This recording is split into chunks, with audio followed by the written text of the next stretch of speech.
Hello! Aujourd'hui, on se retrouve dans une petite vidéo un peu plus sérieuse que d'habitude, puisqu'aujourd'hui je vais vous parler de mon engagement envers le service civique. Donc le service civique, c'est en fait une mission qui peut aller de 2 mois à 12 mois et qui regroupe plusieurs domaines d'activité. Donc il y a donc d'activité entre guillemets, puisque voilà, les domaines sont assez vastes.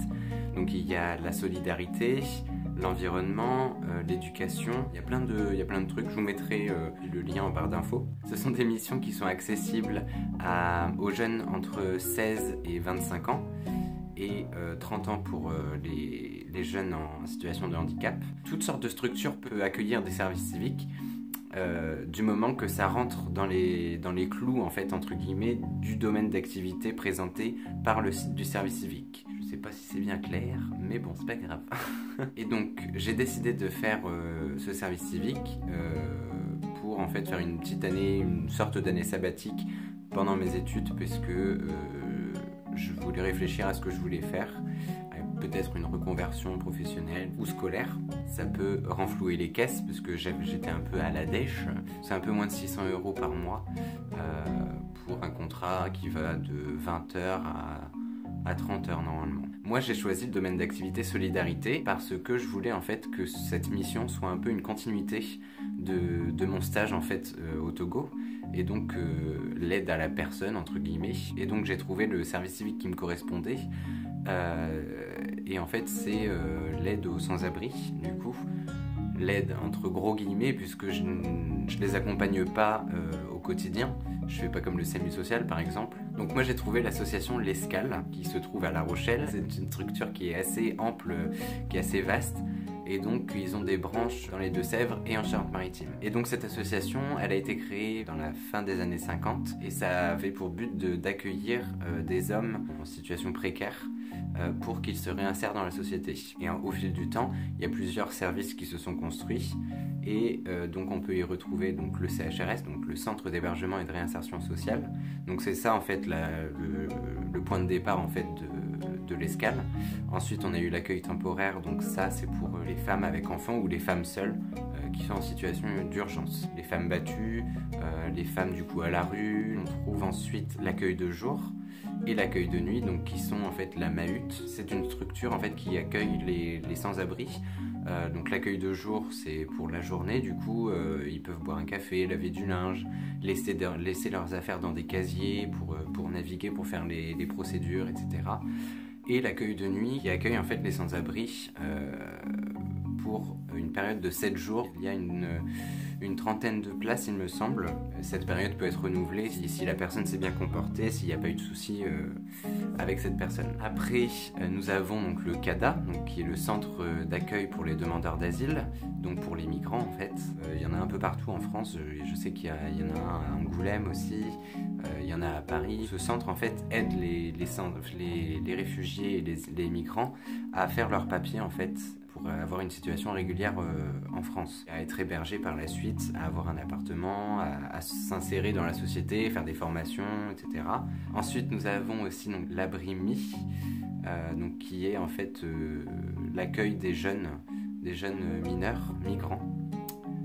C'est un peu comme le CADA mais pour les mineurs en fait. Il y a plusieurs autres services qui sont un peu moins... C'est pas qu'ils sont moins importants. J'ai plus envie de faire une vidéo de présentation générale du service civique et de l'Escale. Et moi, après plus une présentation de ce que je fais moi. Et donc moi je suis au service de domiciliation. Et donc en fait la domiciliation c'est une adresse administrative. Et je n'ai plus de batterie. A few moments later.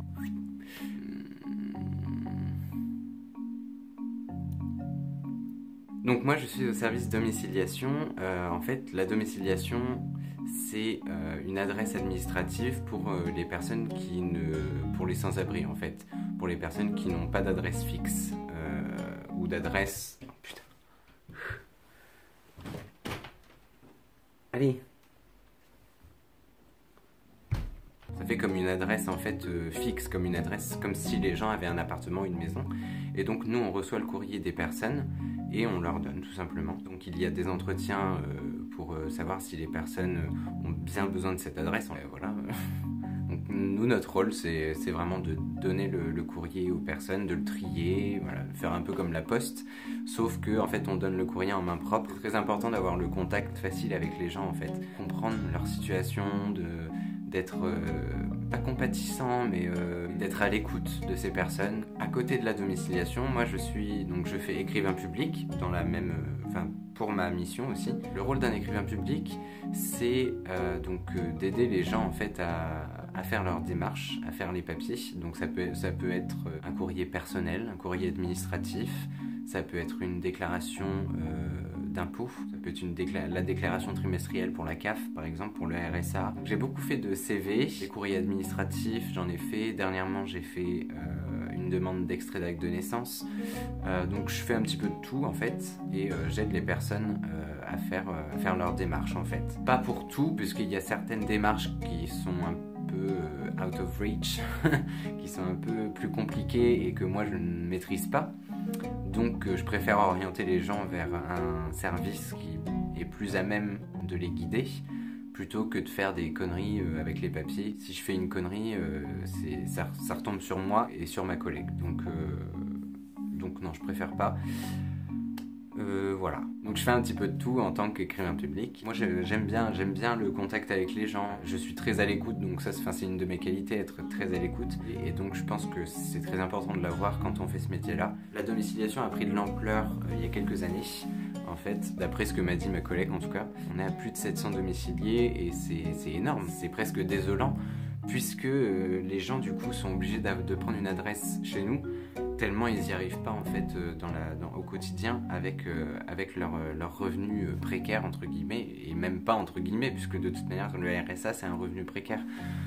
Donc non, c'est vrai que parfois tu te dis que la France en fait elle aide pas les personnes qui veulent s'en sortir. Après il y a beaucoup de personnes qui veulent pas s'en sortir non plus, mais là je partirai pas sur le débat de qui veut s'en sortir ou pas et qui est bien, c'est pas le débat aujourd'hui. Donc non, je suis très contente de faire ce service civique. Après, je sais pas si j'ai une perspective d'avenir dans ce travail, peut-être dans le social, mais pas dans la domiciliation, parce que la domiciliation c'est un peu la routine tous les jours, quoi. Bonjour, vous venez pour une domiciliation. Bonjour, je vous donne votre courrier. Enfin bon, c'est pas que j'aime pas ce métier, mais moi il me faut quelque chose qui soit pas tout le temps la même chose en fait. Pourquoi pas être travailleur social justement pour aider les gens en fait tout simplement. Il faut que je vois plusieurs options de toute manière de formation après ça. Voilà. Qu'est-ce que je voulais dire en plus ? Je sais pas. Cette vidéo, c'est une vidéo qui sera en partenariat entre guillemets avec la chaîne de Vincent Macario. Donc voilà, vous pouvez aller checker sa chaîne. Vincent Macario, c'est un youtubeur du coup qui aide les sans-abri et qui montre en fait la vraie vie telle qu'elle est et la vie en fait des sans-abri. Il a déjà sorti un SDF en fait de la rue. Il a fait des vidéos avec lui. Je pense que vous devriez aller voir sa chaîne. C'est pas forcément marrant comme chaîne, hein, ça c'est sûr, mais ça permet de se rendre compte de la réalité dans laquelle on vit en fait. Dans une de ses dernières vidéos, il explique en fait qu'on est tellement pris dans une routine et qu'on voit même plus en fait les SDF dans la rue. Quand on voit un SDF dans la rue, on détourne le regard. Et même s'il veut juste 1 euro pour manger ou quoi que ce soit, on dit bah non, je suis désolé, j'ai pas de monnaie. Après, moi, à cause de mon service civique, je peux pas aider les SDF dans la rue, même si je le fais parfois et je leur dis bon, je dis rien, parce que si c'est des domiciliés, ils vont aller dire aux autres sans-abri que je les ai aidés et donc je vais pas m'en sortir. On peut pas aider tout le monde avec mon maigre salaire, je ne peux pas aider tout le monde. Parfois, je donne pas forcément de l'argent, mais souvent ils me demandent une clope, donc je leur file une clope. Mais je peux pas en donner à tout le monde, puisque après j'aurai plus rien, enfin c'est à double tranchant. Dites-moi dans les commentaires ce que vous en pensez, voilà, on peut lancer un petit débat dans les commentaires si vous voulez, moi ça me dérangerait pas, du moment qu'il y a du respect. Donc ce partenariat du coup avec la chaîne de Vincent, son projet c'est de vivre comme un SDF. Et donc à partir du 20 février, il va vivre en fait dehors. Tant que sa chaîne n'atteindra pas les 100 000 abonnés, et il restera à la rue.